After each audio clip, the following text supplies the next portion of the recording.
Ekdant creations प्रस्तुत राजा पंढरीचा या कार्यक्रमाचा आनंद आपण घेतो. उत्तरार्ध सादर करतोय, पण मकरंद भालेराव आणि त्यांच्या चमूला कलाकारांचं स्वागत करायचं आहे. अवघी काही क्षण त्याकरता हवे आहेत. महाराष्ट्र टाइम्सच्या कल्चरल क्लबनी या कार्यक्रमाला सहकार्य दिलेलं आहे, त्यांचं मनपूर्वक आभार.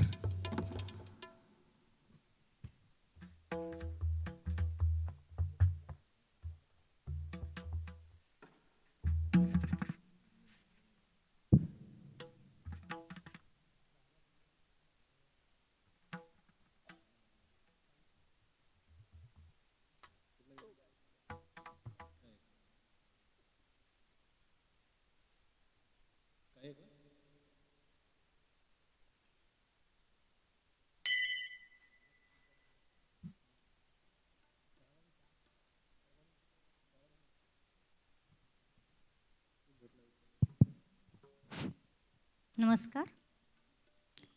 आपण कार्यक्रमाच्या उत्तरार्धाकडे वळण्यापूर्वी बाहेर आषाढ सरी कोसळत असताना या स्वरांमध्ये भक्तिरसात आपल्याला चिंब ज्यांनी भिजवलं त्या कलाकारांचं आपण मनापासून आता या ठिकाणी स्वागत करूया. स्वागत करण्यासाठी व्यासपीठावर मी सर्व मान्यवरांना पाचारण करते. माननीय श्री रवीजी भुसारी, माननीय विद्यावाचस्पती श्री स्वानंदजी पुंड, माननीय श्री मकरंद भालेराव, माननीय श्री रोशन कावळे, माननीय श्री श्रीकांतजी आगलावे, माननीय श्री अनिलजी मानापुरे, आपण सर्वांनी व्यासपीठावर यावं अशी मी आपणास विनंती करते. माननीय श्री पुरुषोत्तमजी कावळे,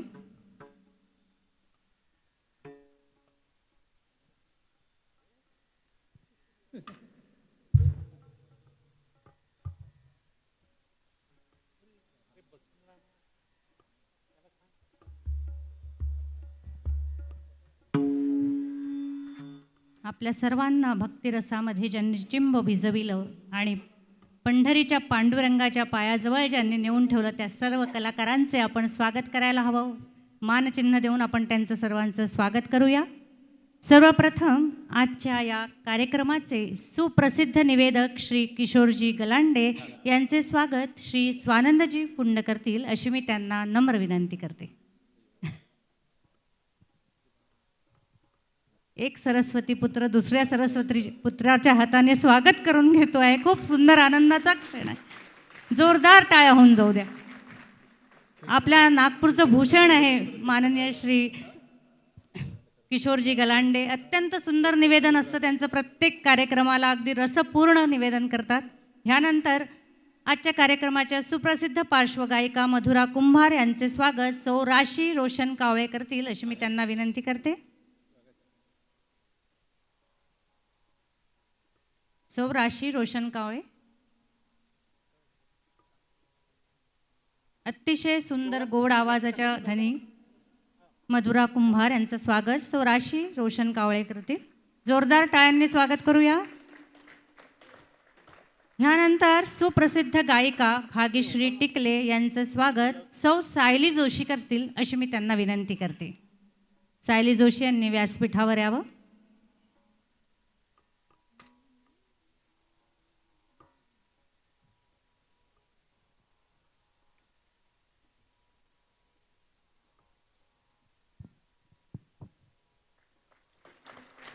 यानंतर इंडियन आयडॉल फेम कैवल्य केजकर यांचे स्वागत श्री रवीजी भुसारी करतील. खूप सुंदर कैवल्य गायला. आपल्याला सगळ्यांना अगदी भक्तिरसात ज्याने चिंब भिजवलं आणि पंढरीच्या पांडुरंगाजवळ नेऊन ठेवलं असा कैवल्य केजकर याचं स्वागत श्री रवीजी भुसारी करतील अशी मी त्यांना विनंती करते. यानंतर सुप्रसिद्ध गायक यश खेर यांचे स्वागत श्री मकरंद भालेराव करतील.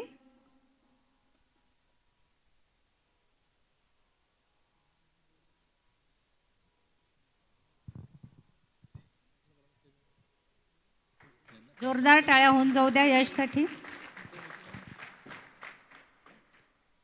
आजच्या कार्यक्रमात कृष्णाची बासरी ज्यांच्या अधरावर होती आणि ज्या बासरीने आपल्याला ज्यांनी मंत्रमुग्ध केलं असे श्री अरविंदजी उपाध्ये यांचे स्वागत श्री रोशन कावळे करतील अशी मी त्यांना विनंती करते.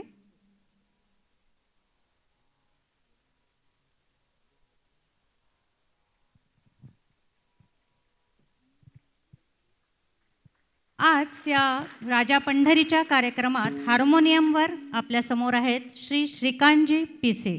यांचं स्वागत श्री स्वानंदजी पुंड करतील अशी मी त्यांना विनंती करते.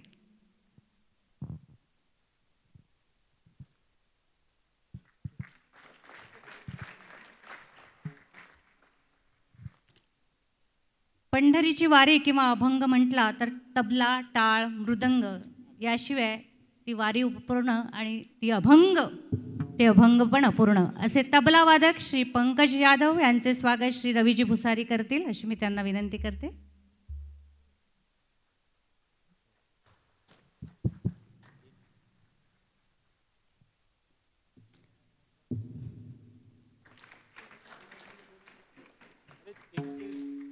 तालवाद्यामध्ये सुप्रसिद्ध असलेले श्री विक्रम जोशी यांचे स्वागत श्री श्रीकांतजी आगलावे करतील अशी मी त्यांना विनंती करते.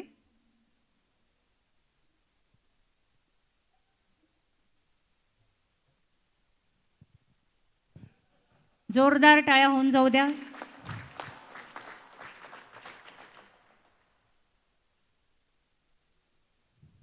तालवाद्यासाठी नागपूरमध्ये विक्रम जोशी नंबर 1 वर आहेत.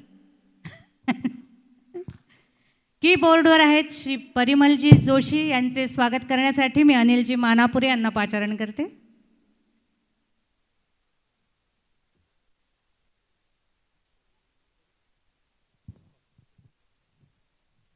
कौतुकाची बाब म्हणजे विक्रम जोशी माझा भाचा पण आहे. मामीविषयी आदर वाढला आमचा. आणि तिकडे रवीजी भुसारी म्हणजे माझे मामा पण आहेत. दुग्ध शर्करा योग आहे सगळ्यांच्या सहवासात. ह्यानंतर पखवाजवर आहे श्री आशिषजी गायधन यांचे स्वागत करण्यासाठी मी मकरंद भालेराव यांना पाचारण करते. आशिषजी गायधन अत्यंत सुंदर पखवाज वाजवला.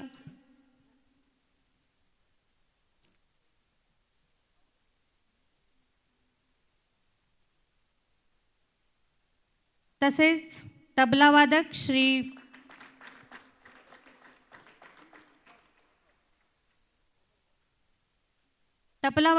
प्रमोद बावणे यांचे स्वागत श्री रवीजी भुसारी करतील अशी मी त्यांना विनंती करते.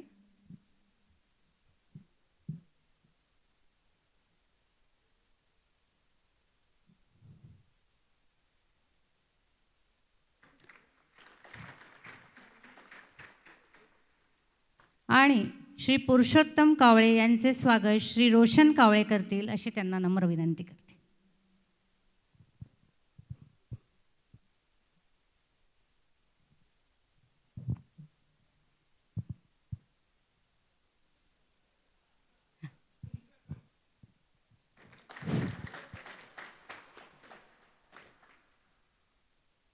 तर हा छोटासा ब्रेक, छोटीशी विश्रांती, छोटासा विसावा अभंगातला इथेच थांबवते आणि आता पुढची सूत्रे परत श्री किशोरजी गलांडे यांच्याकडे सुपूर्त करते. सर्वांचे परत एकदा धन्यवाद.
इथे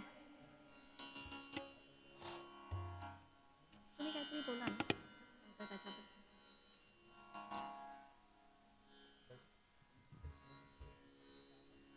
आज खरोखरच आमच्या दृष्टीने इतकी महनीय मंडळी समोर बसलेली आहेत. मग ते पुरुषोत्तमजी असो किंवा मानापुरे सर असो, गंमत आहे. काही काही व्यक्ती स्टेजवर आल्यानंतर ते स्टेज व्यासपीठ उजळून निघतं.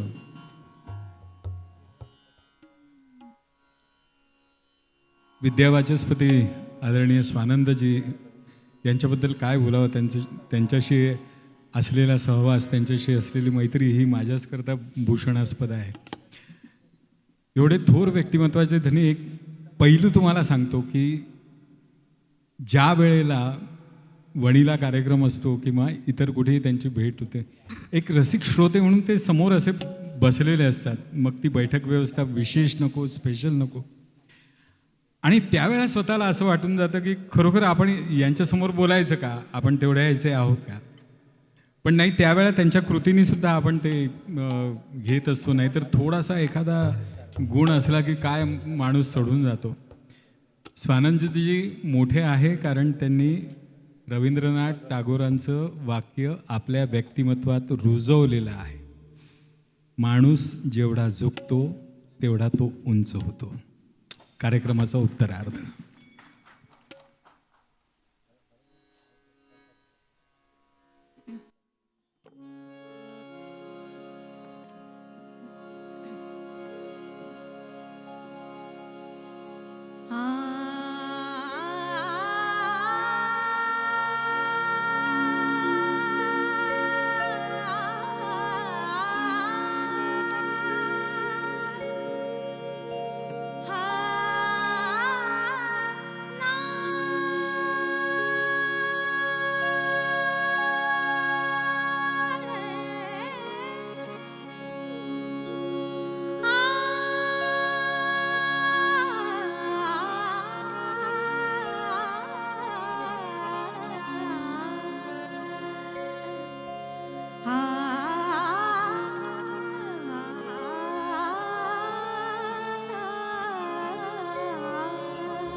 बोलावा विठ्ठल, पावा विठ्ठल, बोलावा विठ्ठल, पाहावा विठ्ठल, बोलावा विठ्ठल, बोलावा विठ्ठल, बोलावा विठ्ठल, पाहावा विठ्ठल.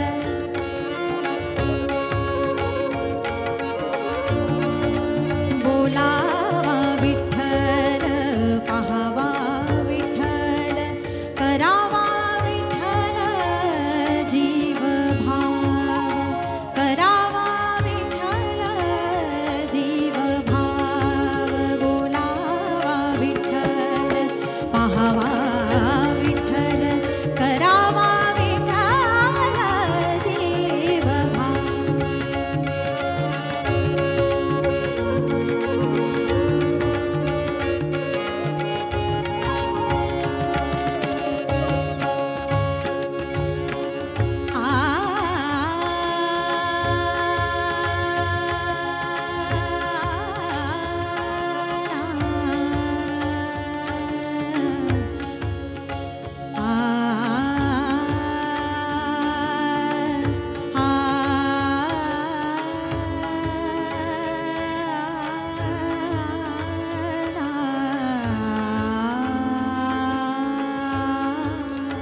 येणे सोसे मन,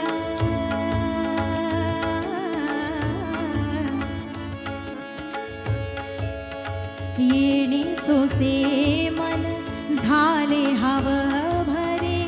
येणे सोसे मन, झाले हव भरे. येणे सोसे मन.